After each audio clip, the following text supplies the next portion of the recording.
Now we're on. All right. Tanche, Kia. My name is Max Liboiron. I'm Michif and Red River Métis, two words that mean the same thing, as well as white settler.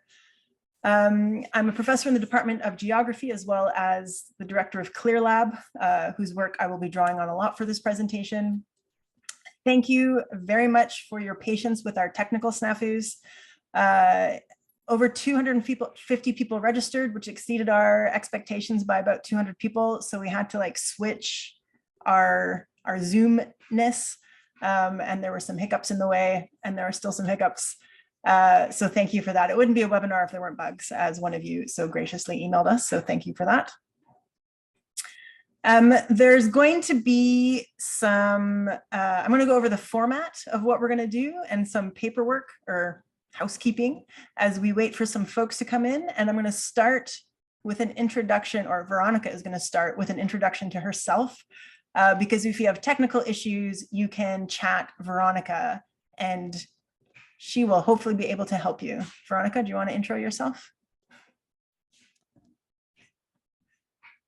Can you intro yourself?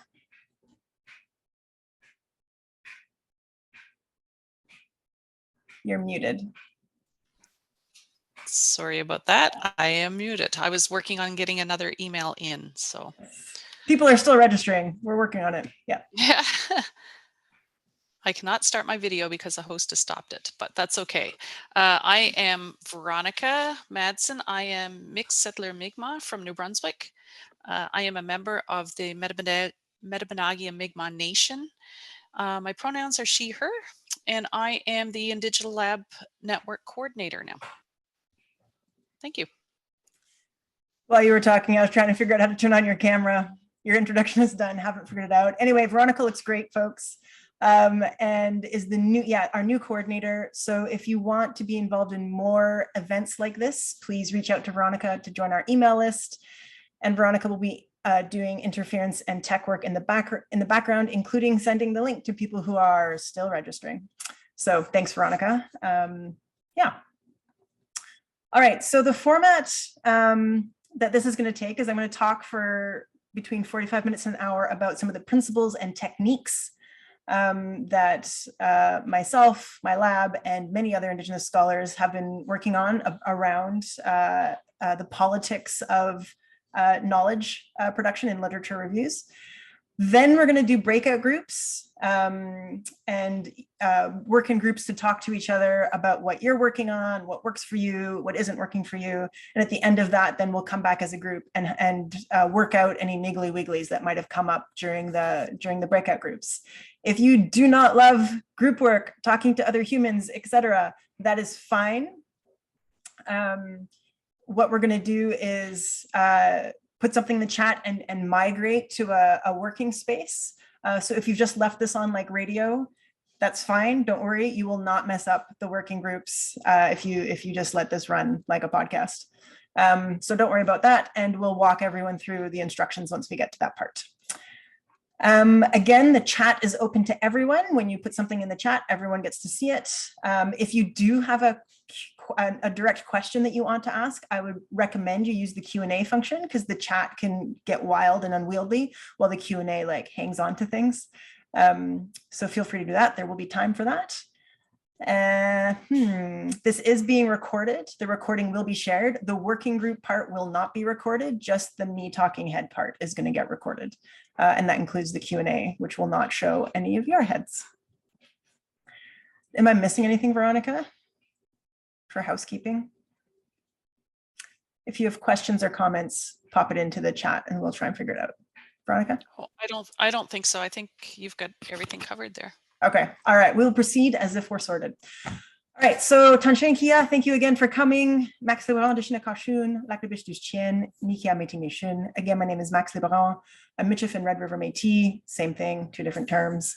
In the lab that I run, which is called CLEAR, we do a lot of literature reviews. We do systemic literature reviews, scoping reviews, regular lit reviews, spreadsheets of different places to look for specific authors, evaluate authors, figure out who authors are and what their positionality is. We do all of this at Memorial University. in Newfoundland and Labrador, the Canadian province of Newfoundland and Labrador. The university is on the lands of the Mi'kmaq, the Innu, and the Inuit all over the province. We have a bunch of different campuses. And probably 2/3 of the lab, including myself, are guests here. Red River Métis land is not here. It's a big stretch in Canada, but it's not here.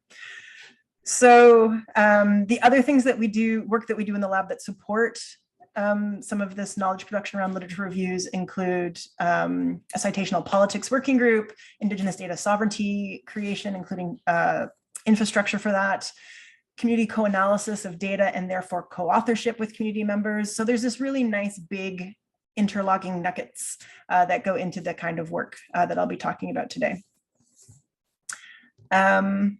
Yeah, so the first thing to talk about is framing. Like, what do we mean by an anti-colonial lit review, or what do I mean by an anti-colonial lit review? So I am hi from Kumeyaay. Oh, it says Kumeyaay Islands. Oh, lands, yes. My godfather is Kumeyaay from Southern California. Nice to see you. So there are, the word decolonial is used very promiscuously in academia in particular, but other places too. I have very specifically called this an anti-colonial lit review and also added the question mark to the methods because of some of the politics about what are different about these things. So to my mind and teachings, my knowledge, colonialism is about non-Indigenous access to Indigenous land and lives, cosmologies, worlds, etc., by non-Indigenous folks to meet non-Indigenous goals. So there are lots of different techniques to do this, to do colonialism. Genocide is the most obvious way and most practiced way. But in the case of knowledge production, things like non-Indigenous folks, and particularly settlers and colonists, appropriating Indigenous knowledge, which they absolutely needed at the onset of colonization to live and survive in our lands, demoting the knowledge, Indigenous knowledge, to something like beliefs or culture or superstition, or just erasing it outright, claiming that knowledge as their own, such as when anthropologists put their names on recordings of our words and songs in libraries, and genociding knowledge holders first, right? There's just a huge collection of techniques. And some of those techniques we can counteract or disengage from or alter, depart from when we do our lit reviews, which I'll talk about. Because of the traditions, the political and place-based traditions I come from, in my world, decolonial only means rematriating Indigenous land and life. Not being a jerk falls under the not rude category. So just acknowledging, Indigenous authorship is not rude as opposed to decolonial. Again, there are many, many types of colonialism, which means there are different traditions of decolonization. I'm not talking from the perspective of, say, Western Africa or South America or other places. So yeah. Anti-colonial is just about the interruption of access to Indigenous land and life for non-Indigenous goals, basically. It's about refusing to reproduce that, troubling the reproduction of that, producing something else. And that can be aligned with all of these other things. And in fact, none of these things are like isolated. But I do think that people should be clear at the outset, if you're interested in explicitly doing an anti-colonial or some other kind of lit review, a feminist lit review, what do you mean by those? And how does that show up in your lit review? So I think specificity is important, but crystallizing it, this lit review is 80% anti-colonial and 20% feminist is not really the goal, but sort of figuring out which types of anti-colonialism and which types of feminism work together, and what that would look like in a politics of a lit review, I think is very, very helpful.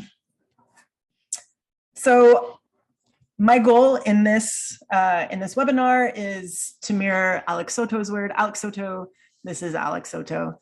He's in Arizona. He is a Indigenous librarian, does Indigenous library sciences, very, very cool. He's written this paper here, which I'll talk about at length in a moment, but he talks about, and he runs the Labriola Library at ASU, Arizona State University, which is amazing, an amazing space. even if you're in Phoenix, you should drop by. You can easily get into their library without an ID, which is amazing, because just the space itself really radiates what an Indigenous library would look like. But anyway, he writes about how literally about search strings in finding literature for lit review, that there are ways to diminish the settler-colonial authority of academia, wholly or in part, in how you do lit reviews. Oh, there's someone testifying to Alex. Amazing. Also a rapper, also just a runner. He's just very, very cool. Anyway, so we're gonna try and do this in our goal. And this is also going to align with specific theories of change. So I think it is always really helpful to figure out, like, not only what is the problem, but what is your theory for how to change the problem? Because different theories of change, I'll talk about a few of them in this webinar, get a little counterproductive sometime. So I'm going to show you one of the most useful texts I have ever encountered for doing political work in something like a university space, a colonized space. And that is A Third University is Possible by La Piperson. La Piperson is the, what's it called? Nom de plume, fake name for Wayne Yang. Wayne Yang, to help jog your memory, is co-author with Eve Tuck on Decolonization is Not a Metaphor. Very, very cool person. And so he talks about, he's an administrator in San Diego at a university. He's a vice provost, and he has very, very sophisticated theories and techniques for doing what he calls anti-colonial work in a colonial institution. And he talks about the fact that we need a theory of change and action that accounts for how the university is just not so good at reproducing colonialism. It's sort of permeable and patchy, and how the university and other neo-colonial systems accidentally, inadvertently support what he calls a decolonizing agenda. So he has a few characteristics that I think are really important to keep in mind. So you do not have to wait for the decolonial horizon to appear. Methods for anti-colonial lit reviews are not only possible, they're already happening. There are many out there. I'll talk about some of them today. Methods should be understood as useful, but also their usefulness constantly expires. So what works today and what works here will not work tomorrow and in Saskatchewan, for instance, or, you know, Sami land or something like this. Methods are vocational, by which we mean like their work, their professional skills. They are not romantic. They're problematic. We're not going to solve the problem. Our lit reviews will not be perfect. They will be kind of fucked up, because if you've identified, if you think that the university has a colonized knowledge problem, which hopefully you all do, you've all self-selected to be here, and you're working inside the university, you will reproduce parts of that. There's not really an option. And so things will always be problematic. So if that makes you feel guilty, hopefully this helps you release that guilt to the universe. And I prefer to think, and under La Piperson's guidance, think of this work as doing, not as accomplishing. So he writes, he is less interested in decolonizing the university and more interested in operating a decolonizing university. So instead of like decolonizing the noun, rescuing the lit review, we're more interested in a lit review that does anti-colonial work, right? We're going for the verb, not the noun. So if you look at your lit review and you're like, but it isn't, you're nouning, and you should get back to verbing, if that makes sense. All right. So that's some framing that helps us think about, how we're sort of entering this anti-colonial exercise. The next, I'm going to talk about techniques. Maybe you want to see my face again. Maybe you don't, but here it is.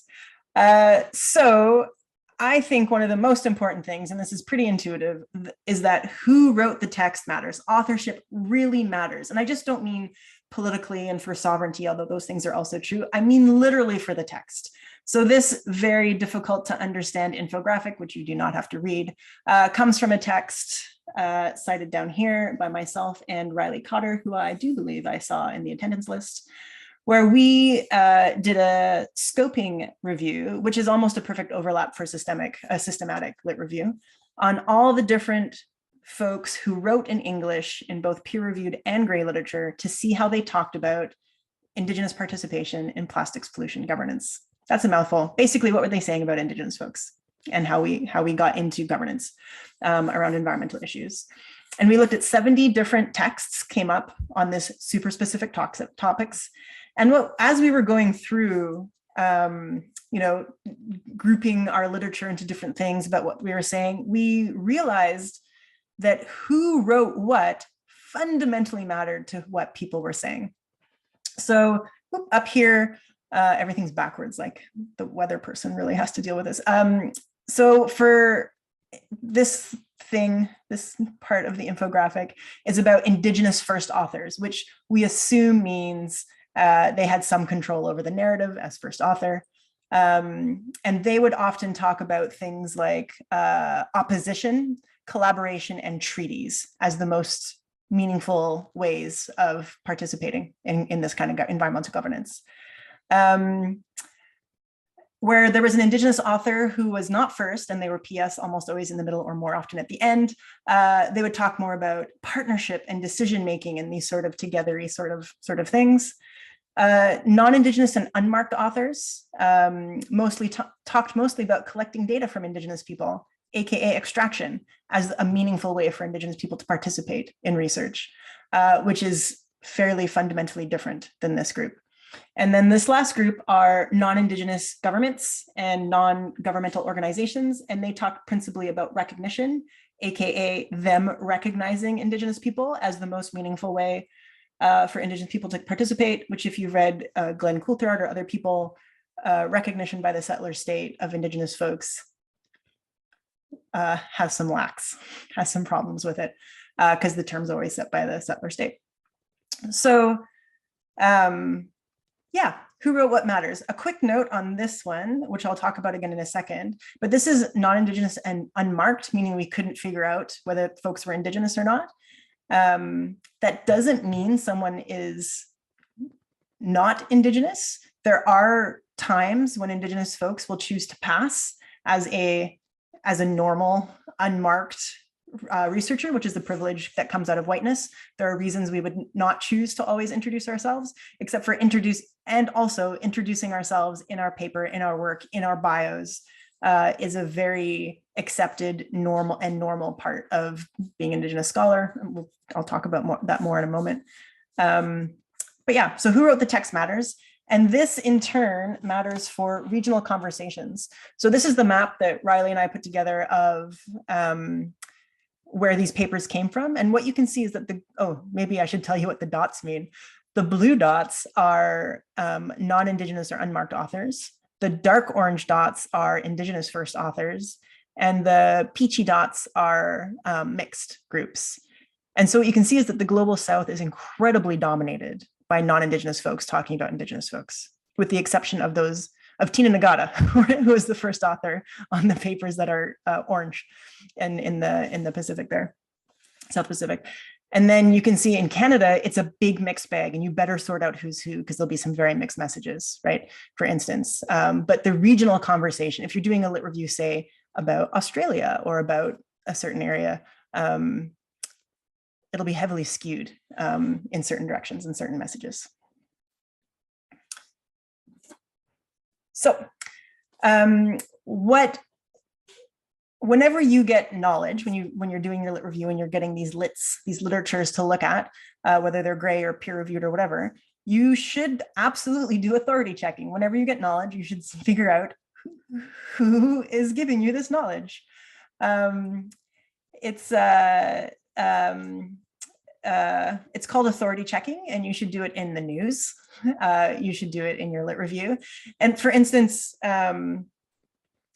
checking to see, so in plastic pollution research, it's known, like statistically, it is very true, statistically significant, that as scientists who work for industry have different results about plastic contamination than people who don't work for industry. And there are methodological reasons for this, but authority checking helps you sort of situate where the knowledge is coming from.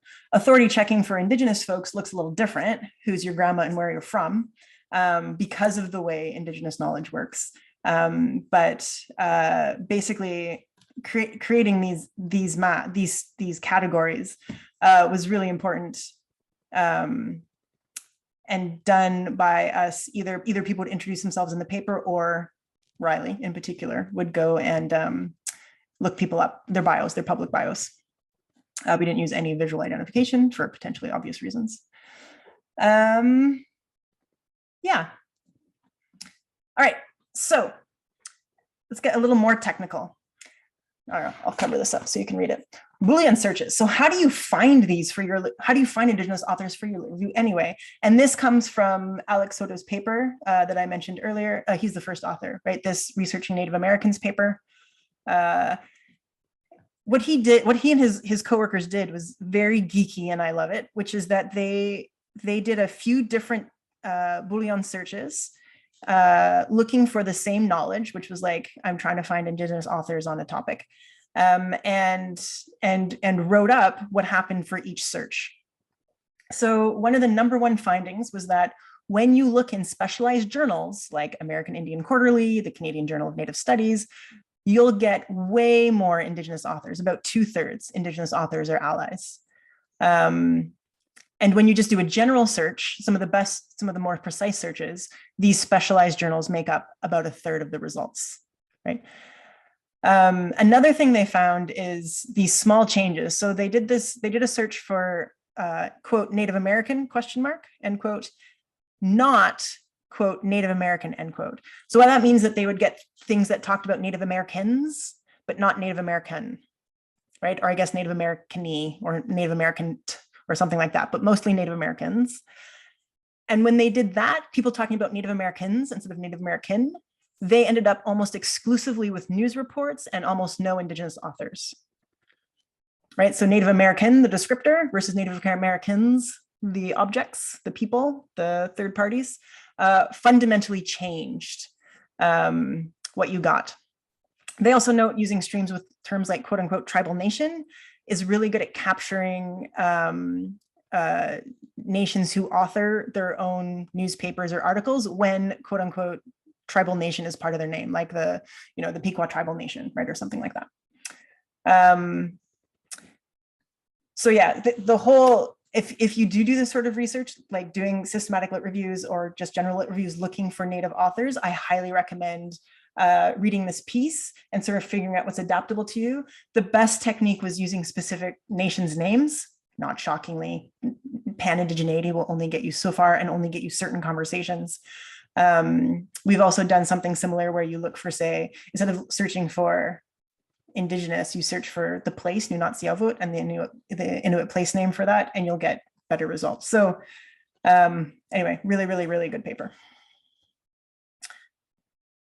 All right, and what you should hopefully have extrapolated in your head from this conversation is, since whoever wrote the text really matters, if you're writing a text, you should absolutely do a position statement.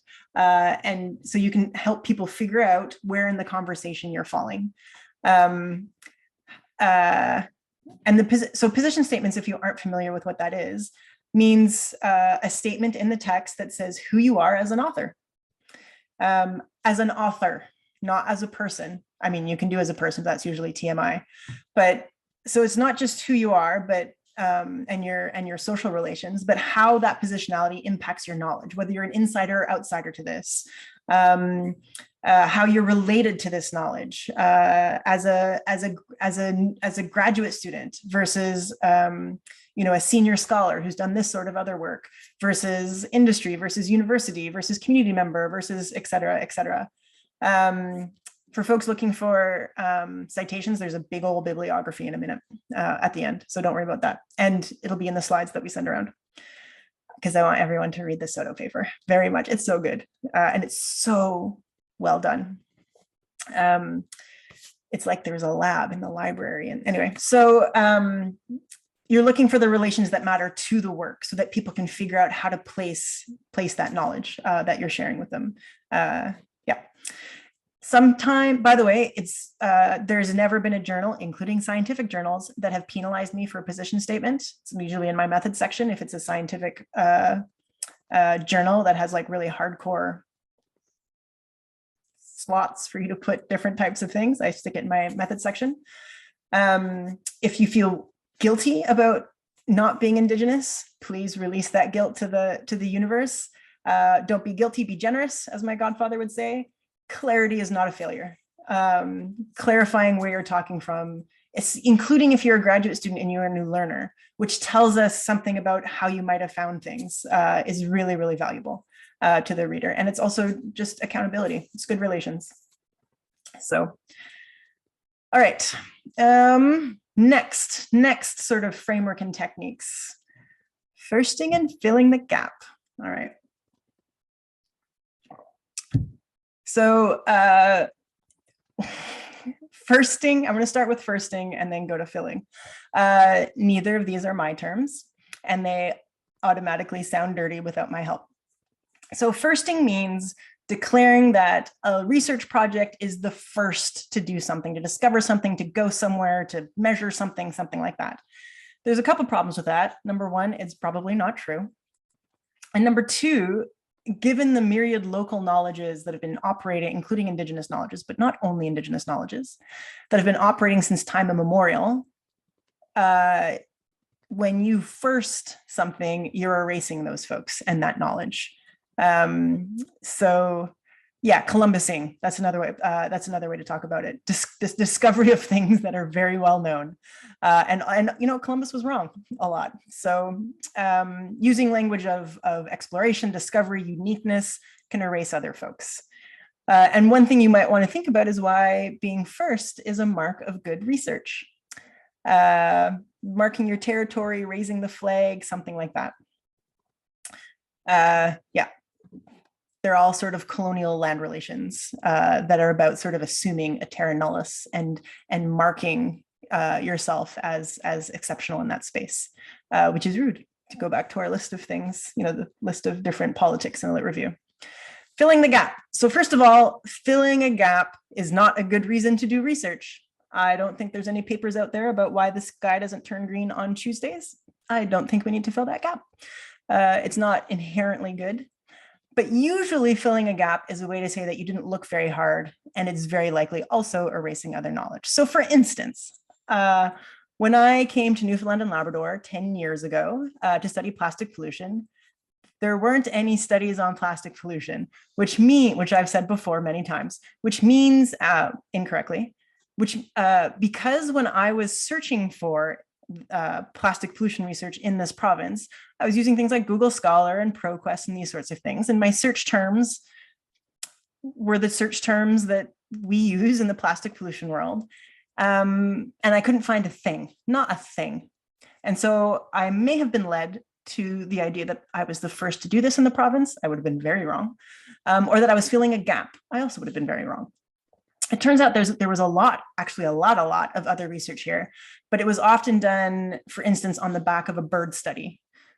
And they didn't like what birds were eating. There was a study about what birds were eating, and it turns out a bunch of plastics, and the data was there, but it didn't come up in a search engine because it wasn't a key term or in the title or in the abstract. Or it was a brochure that a graduate student put together as an offshoot of their dissertation for parks. Or it turns out there were a ton of other research, but I didn't find it. So gap is really, in a certain way, is a way to talk about either your bad search, your own ignorance, or your positionality. So, and for me, talking about the plastic pollution research, that would have been my positionality as a new person to this province who hadn't yet spoken to anybody or been around long enough to sort of learn about this stuff. And it's true, when I made those statements, I was new to this province, and I apologize to everyone for making them. There's a case study here I want to talk about a bit about a lit review where positionality and filling the gap sort of overlap. So this is a paper called Waterback. It is a review paper, a giant lit review. First of all, it is hard to see. It's absolutely hard to see. There are a ton of 100% Indigenous authors on this, some of whom I believe are in this meeting, in this webinar. And the reason that Kelsey Leonard put together this huge author list is to help us find more of the literature on waterback movements, Indigenous waterback movements. But you'll see from the map, even with all these people, we do not have global coverage. So what you can see here is we speak English. That's the number one thing. And it turned out that we ended up having a place called Kansas. Canada, the US, New Zealand, Australia is what Kansas stands for, where most of our case studies come from, because that's mostly who is on the author list, what we were familiar with, and part of that is speaking English as our colonized language.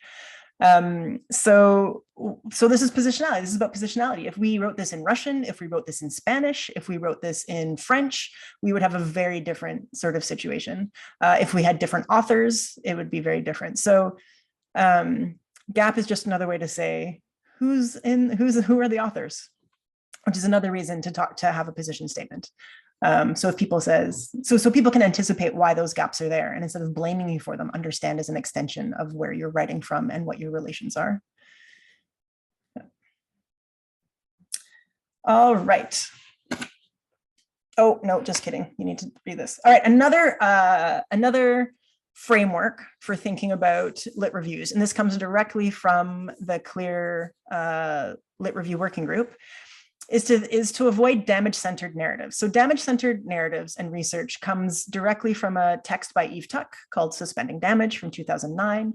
She asks people in general, but specifically Indigenous people, it's written as a letter to Indigenous research colleagues, to stop doing damage-centered research, right? Research that documents people's pain and brokenness, violence against us, in order to hold those accountable for those in power accountable, to prove basically that we've been damaged. And she says the problem with this damage-centered narrative is that it assumes a highly legal reparation style Western theory of change, where you have to prove that something is harmed in order to get reparation. And she said there's two problems with this. Number one, it essentializes Indigenous groups in this case, but it can work with any group, as broken, depleted, harmed, violated. And we internalize some of that. But secondly, she talks about other theories of change that would work better. And she talks about desire-based things like, well, what do Indigenous people want? Like screw how we've been harmed. What do we want? What if we were to steer our lit review and our research in general towards that? This is different than asset or strength-based, which often comes out of a sort of, not resource. It comes out of a different tradition than what Eve Tuck is talking about. Asset or strength-based research might very well also be desire-based research. Eve Tuck has this great talk called Research on Our Own Terms, where she's just like, what if we just stopped trying to convince non-Indigenous people of things? What if we did research for ourselves and for each other? And that does fundamentally change the framing of things. So this is a paper that I read at least twice a year, because I always assign it in my classes, and sometimes I need to revisit myself to sort of tighten things up. It's a very good paper to think about theories of change, and especially theories of change that are latent, that you might be exercising without realizing it. This was definitely a good eye-opener for me. All right. Okay. Next nugget of difficulty: traditional and local knowledges. Traditional knowledge and local knowledge might have a little bit of Venn diagram going, but they are different things. Traditional knowledge is capitalized, local knowledges are not. When you're doing a lit review, especially if you're only doing it in English, peer review, or if you're only looking at peer-reviewed literature, you will only get a teeny tiny part of the story. I'm working on a paper right now about Indigenous quantitative methods, and there are definitely a few excellent papers out there written by Indigenous folks, but there's way more of us doing quant out there. And so we've decided to pair interviews to like make a proper review of the topic, because almost all of the literature is for white people being like, so Indigenous folks have numeracy, which is very important, but it's not, we want to go a lot deeper than that in our review because we know it's happening. So if you only look at English language peer-reviewed articles, you will not get the whole conversation, and your review will be biased. Maybe that's fine. Maybe you're literally looking for that bias, but if it's not fine, you'll have to talk to people or find other ways of finding knowledge, in which case you should cite the shit out of them. So very, very, very, very, almost ubiquitously often, people will write about like, oh, I talked to an elder. Sometimes they'll name the elder, but they don't cite them as the way that you would cite other knowledge in your bibliography, right? So they're downgraded, right? In a way that you wouldn't, all of the references will be in the bibliography at the end. Don't worry, you will not escape this webinar without a bibliography, a full bibliography. That would be a little fucked up given the topic. So don't worry, it's coming. So for instance, I'll see scientific papers where people say, oh, we talked to the Hunters and Trappers Association and now we're doing this. Or, hunters led us over here and we did this. I'm like, well, who are they? What are their names? And cite their knowledge. If they're not co-authors, which is debatable, maybe they should be co-authors if they're giving this much to your study, at least cite them. Don't sort of make claims about them or things they said without a full citation. Also, I actually almost never publish traditional knowledge, traditional ecological knowledge, Indigenous knowledge in my papers, because it is so heavy and the accountability when you are holding traditional and local knowledges is extreme. There is a ton of accountability. So Jennifer Wegemus has this book called A Digital Bundle that came out of this moment where she was collecting interviews from elders and then realized, holy crap, I have to take care of this now. She's now the steward of Indigenous knowledge. She's a steward of bundles. She needs to do all the protocols, keeping it safe, keeping it fed for the rest of its life, the knowledge's life, which will outlive her life, which means she needs to put plans and infrastructure to take care of it now and after she retires and or even dies. It means that she has ties to these people, ties to the community for the rest of her life because she's holding these bundles of traditional knowledge. It means that those folks can call on you whenever, even when you're done the project. It means you have to think about how this knowledge might be used or misused and the impacts of keeping it. Those are all now your responsibility. So even if you were perfect the entire time, which by the way is impossible, you still have to look out for unintended users, ramifications, that sort of stuff. And that is heavy. That is heavy lifting. So just keep that in mind. If you're like, oh yeah, I'm gonna go get some traditional knowledge, put in this paper, keep it in my Google Drive and like take some excerpts out. That's very, very heavy. A digital bundle breaks down some of what that might look like, especially because a lot of the way academics now encounter traditional ecological or Indigenous knowledge is through digital things. It's how it gets stored and lived, recording, transcripts, Google Drive, in vivo, that sort of stuff. But also keep in mind that if you go that way, it's heavy. It's going to be heavy. All right. Parachute research. So parachute research, I'm sure many of you are very familiar with the term, is this idea where researchers pops into a community, does their research, and then pops out. So they parachute in, they do the thing, and then they get airlifted out. I don't know the reverse parachute situation. But anyway, popping in and popping out without really having ties in.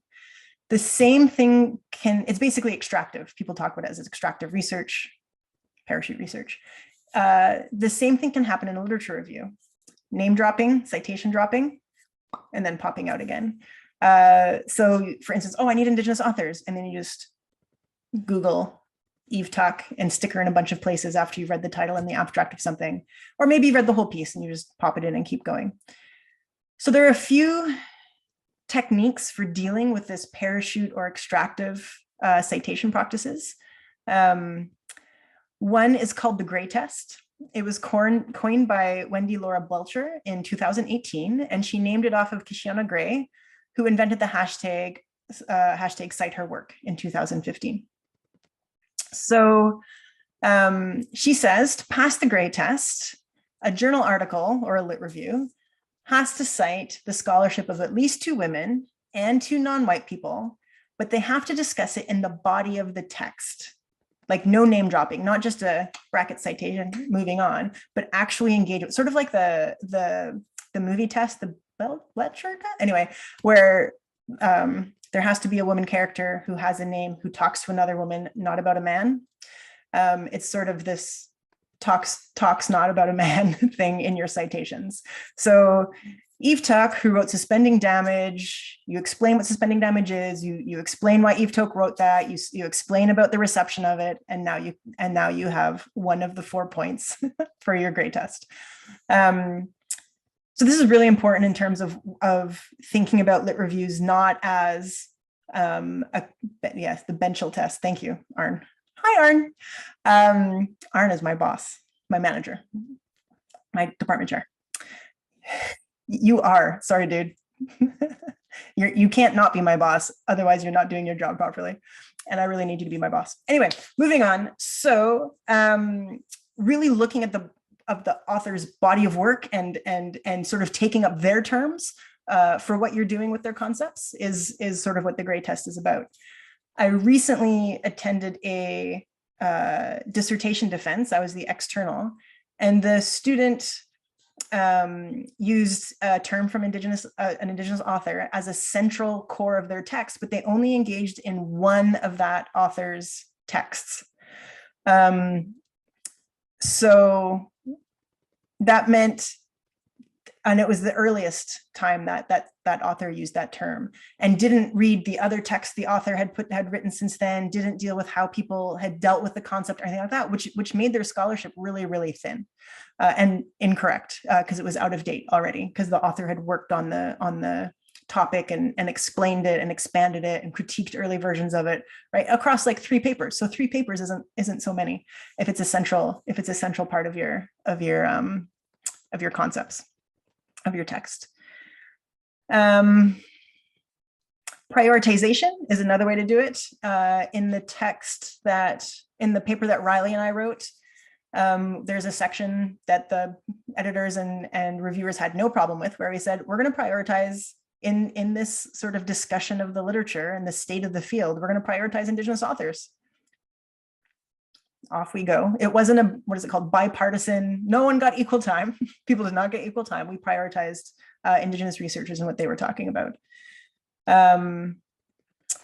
In the paper about waterback that I talked about, they talk about prioritizing waterback movements and sovereignty as key concepts, which fundamentally shifted which papers they were prioritizing and talking about, right? So instead of talking about water resources, water policy, and instead focusing on waterback and water sovereignty, it fundamentally changed which texts were included and elevated in the text. Yeah, so absolutely.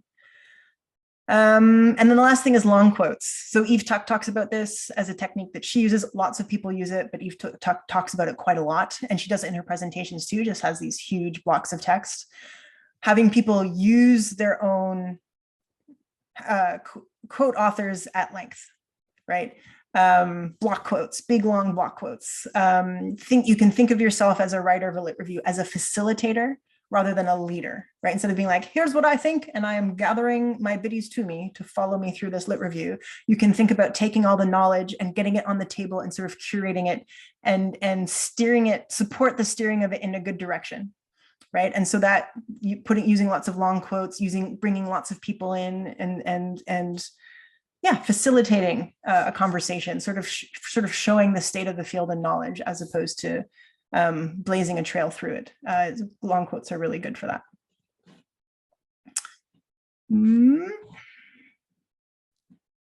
All right, a few little niggly wigglies that I'm not going to spend much time on, but I'm going to reference and then give you the resources to look for yourself. And this comes from CLEAR's Citational Politics and Lit Review working groups, which are excellent, awesome, and ongoing groups. First of all, we already know from literature, but also in experience, that search engines have really gendered and racial biases. What they serve up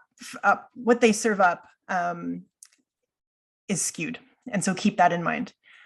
The issue of citing or including abusers in your lit reviews. Rui Lee has an entire blog post on that on our blog post, but also Catherine McKintrick in Dear Science and Other Stories has an entire chapter on this. How and whether to cite folks who are abusers, including like Indigenous abusers. Every community's got abusers, so what do you do with that? And then the issue of how to have control over your citational and literature review politics when you're a very constrained place, like a comprehensive exam, or the example in that I have in my blog post is if you're doing a baseline study in pollution, you have to look at the other baselines, and if they're all written by white dudes, you're in a constrained place, but it goes through a bunch of different techniques for sort of opening up that space and finding wiggle room while still following the constrained rules.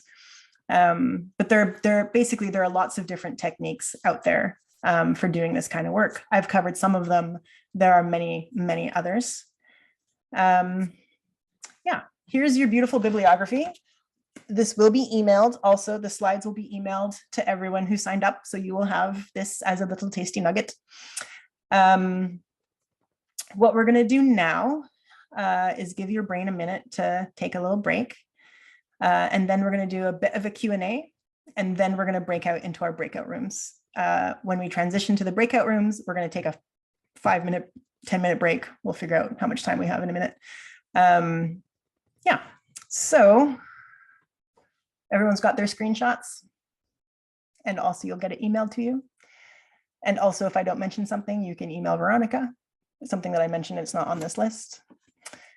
All right, so we're gonna do some Q&A. So stick some stuff in the Q&A. If you put a question or something in the chat, chances are excellent that it will zoom by without me seeing it. Veronica will look. I'm gonna do the cute stuff in the Q&A first, and then we'll try and loop back to the chat. So stick stuff in the Q&A. For the faster, more assured interaction. So if someone has a fairly vague, this is first anonymous attendee question. If someone has a fairly vague position statement and you're wondering if their Indigenous heritage is honest, what are your recommendations of how to proceed?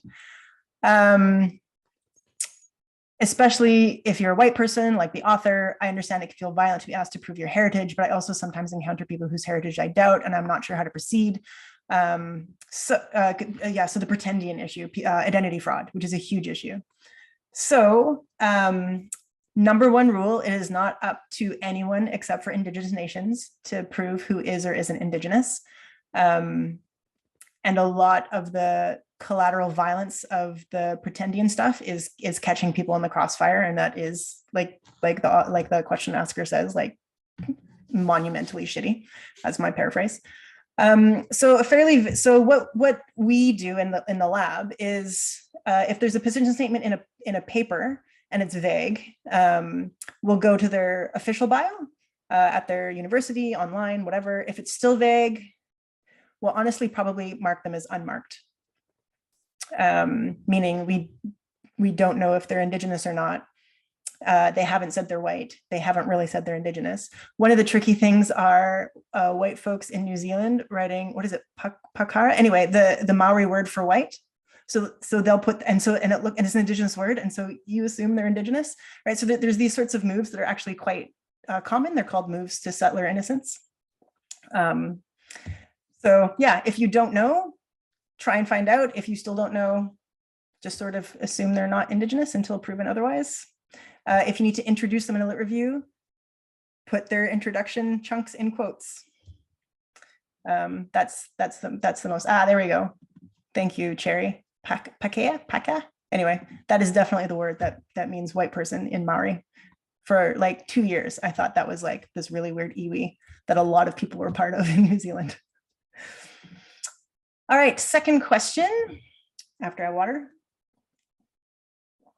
All right, I'm a Latinx scholar who writes about Latinx youth I work with. When I talk about my positionality in my work as a graduate student, I often get a lot of questions about being too close. You're getting questions from assholes. So there's, what can you do in your position statement to talk about this? So what I do is cite the crap out of literature that's showing that positionality of closeness, insider knowledge makes for specific and better research. So this isn't in my bibliography, but Holmes, like Sherlock, has a piece. He's not Indigenous. I'm pretty sure he's a white guy. talks about some of the literature on insider versus outsider researcher positions, and has some really nice citations about, well, if you're an insider, you'll get this sort of stuff. There's also in the paper I did with Riley. Ooh, Leanne Letty has a good piece. Thank you, Arn. Veronica, can you make a note of that so I can look it up and we can read it in the lab? There's a piece that Riley and I cite when we, as a reason to put in a position statement in our paper about Indigenous participation, that shows that scholars from certain places fundamentally talk about environmental assessment in fundamentally different ways. So like Scotland talks about it way differently than British scholars because of their history and that sort of stuff. So yeah, so sort of be like, look, this is an opinion, this isn't bad research, this is based, sort of when you do EDI work, this is a field, there is evidence, here is the evidence. And if you have that kind of critique out of a journal and the editors aren't supporting you, write in another journal. There are lots of journals that are actually starting to have positions. Nature, parts of Nature, Ecology and Evolution is putting in a position statement chunk, so you don't have to put it in your word count. So folks are coming around, and you don't have to deal with as a grad student, you may have to deal with the folks who do that because maybe they're on your committee, but in the field, you can find your way through where you won't have to deal with that as violently. I understand your perspective on the terms firsting and filling gaps, but I recognize they are not always dirty. What about discovering a new cure to disease or a new planet? What about filling a gap on food web dynamics, etc.? I don't think they exist. So plenty of Indigenous people have stories about planets that were just discovered way later. I think you can find yourself in a situation where you don't see anyone around you. I think you're probably mistaken. And I think defending firstness or gapness is a cultural thing, and we should figure out why we're invested in that, as opposed to thinking about like, where am I in this conversation? Where am I in this collaboration? Where am I in this legacy? Where am I in this landscape? Where am I, as opposed to thinking that we're at the front. Yeah, so the example that I use in my text in the firsting blog post that I cite is I was absolutely the first person to do a baseline study of plastics in ʻAnolani, because baseline study is a very specific scientific measure that, except that I was invited there, people already knew about it. So if I claim to be the first to do this very specific scientific technique, I'm still an asshole. There are definitely better ways to frame that. Even if I'm talking about the cultural impulse to do that. And the cultural impulse comes from this idea that there's a terra nullius, that history proceeds in a single direction, right? These sorts of things. And if we can't interrupt that, then we're going to reproduce a lot more colonial legacies than maybe we want to. What are my best recommendations for non-English searches regarding pan-Indigenous research? I only speak English. I don't have any. And also, I try and avoid pan-Indigenous research, first of all, because there's no such thing as pan-Indigeneity. And even though there are definitely reasons to talk about Indigenous and do some sort of pan moves, like the UN as a lever to do certain things, for instance. A pan-Indigenous approach will always really, really miss where some of the nuggets are coming from. We'll miss the unevenness of which Indigenous groups are doing different things, why they're doing different things. It covers up disagreement between Indigenous groups. And pan-Indigeneity is also a very non-Indigenous concept that lumps us all together as one kind of thing, when not only are we fundamentally different, we're so different that we're not commensurate with each other sometimes. And I think that sort of stuff is really important to uncover, especially in something like a lit review, which is supposed to be sort of a state of knowledge. And we don't want to smooth that out, right? We want to keep the texture and the differences among us in states of knowledge. Whew. There's a lot of questions. All right. How do you, or do I, see authorship standards changing in academia to include more intellectual contributions? Not solely. Yeah, so a lot of I work with an increasing number of journals that are recognizing that certain types of co-authorship attributions certain types of, so for instance, having your nation as opposed to your university as your primary affiliation, that community folks who didn't technically write any, like writing is a technical skill, who didn't do that particular technical part of a piece, but had other pieces recognizing them. Some journals are coming around. Nature, as I mentioned, is like shockingly good at doing some of this. Nature is a bunch of different journals, but ecology and evolution, geosciences, that sort of stuff are really good. ACME, which is a geography journal, is really good.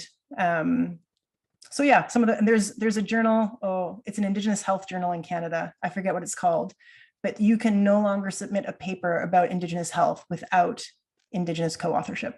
It's an automatic desk reject. So there's some movements, and something I believe very, very strongly about doing political work in academia is finding people who are already sort of in your lane and working with them to push things farther rather than trying to change everything at once, which isn't very possible. But yeah, there's some good folks out there. And Stephanie Carroll's Indigenous Data Governance Collaboratory in Arizona, in Tucson, has like a working group on journals to try and push some of that forward. How do you meaningfully make Indigenous people who you're working with part of the authorship? You can never make anyone do anything. So there's a couple, one of the points is like, given that the dissertation needs to be sole authored, fine, it's just a dissertation. Anything that comes out of the dissertation should not be sole authored. There are often very different understandings of what authorship means in different groups. Often folks who are not part of academia, no matter who they are, Indigenous or not, don't feel maybe like they should be a co-author because that's what scientists do, or social scientists, or whatever they want to think about us. Having conversations that are not led by you, but are led by people, other people in the community, about what authorship is, what it means, what the accountabilities are, what it looks like, so that people can make decisions about whether they are co-authors or not, or how they want to be attributed, is really important. So maybe they don't want to be on the paper, but their name better be on the data set. Maybe we have conversations. We have 104 community members on one of our reports right now. The email communication is tremendous. And I think Paul, who's in the meeting, has to deal with that. And the community we work with has said either everyone's on it. Well, they haven't said or no one's on it, but they said everyone's on it. And so we have to do consent around that, but it's not an individual opt-in, opt-out. They've said everyone, we're working on everyone. So different communities will have different ideas about that. If someone says, no, don't make me an author, that rejection, that refusal is also an affirmation of other things, including ongoing relationships with academia. You should respect that. There are other ways to do attribution that matter. And co-authorship is not the only one. Super long quotes with a citation on a conversation might work, right? Lots of photos. Anyway, there's different ways, and they can tell you the ways that matter. And you should know the ways that matter if you're working in those communities. All right. My God, we're only about halfway through the questions. I think a lot of the questions being asked are about terms in the literature, moves to settler innocence, anti-colonial versus decolonial, desire-based versus strength-based. A lot of that is in the literature. You don't need me to find them. They're in different literatures. If you absolutely can't find them, feel free to reach out to Clear. But they're part of the state of knowledge in Indigenous studies in general. So they're out there. Going through this, if you want clarification on some of the things I've talked about, I've almost talked exclusively in terms of research that's already out there. So this is like a set of breadcrumbs to help you find ways to do this. Some of your questions are outside the scope of lit reviews, like institutional review boards and stuff like that. I'll skip some of that. Oh my God, so many questions. There's questions about citing pretendians. I would refer you to Rui Lee's Citing Towards Community Against Harm, which talks about citing abusers. Pretendians are abusers, right? That sort of stuff. Yeah, there's two competing questions right next to each other. One is that funders and journals require you to talk about gaps. Literally the comment after that is someone saying like, actually, on the firsting issue, there's a journal that literally says, quote, "We discourage novelty claims," example, use of the word novel, because they are overused, tend not to add meaning, and are difficult to verify. And that's in the Journal of Cell Science, which is a really big journal. So again, even when the sort of citing in tight spaces piece, oops, where is it? Oop, it's not on there, I'll have to add it, is all about when you think you have to do something in a lit review, you have to do this, you almost never do, or you can do it differently. And that's part of the politics, not like, oh, I can't do this, but like, how do we do this? How do we move forward? Keeping in mind that things are like never gonna be perfect and always a work in progress. Yeah. All right, so now, because I want to save time for the working groups, what we are going to do is for folks who want to engage in a chat with other people, including a lot of these questions. There's a big range of questions in the Q&A about, for folks who appear to be grad students who are like, what about this? And like, well, there's a whole world of knowledge out there. There's also, I can see a lot of professors and senior researchers in the room who probably know the answer to some of these questions, but maybe not. Maybe grad students know more than professors in certain fields. I find that to be true quite often. So what we're going to do, here we go, is I'm going to drop a, I'm going to drop a link in the chat that, Veronica, can you please depart and go to the breakout room place so that you can open it for people? If you, you do not have to come to the breakout rooms, and you do not have to apologize for not coming.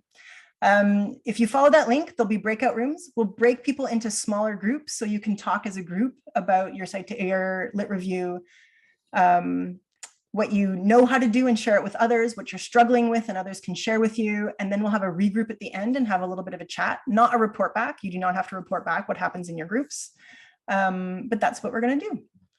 So please follow that link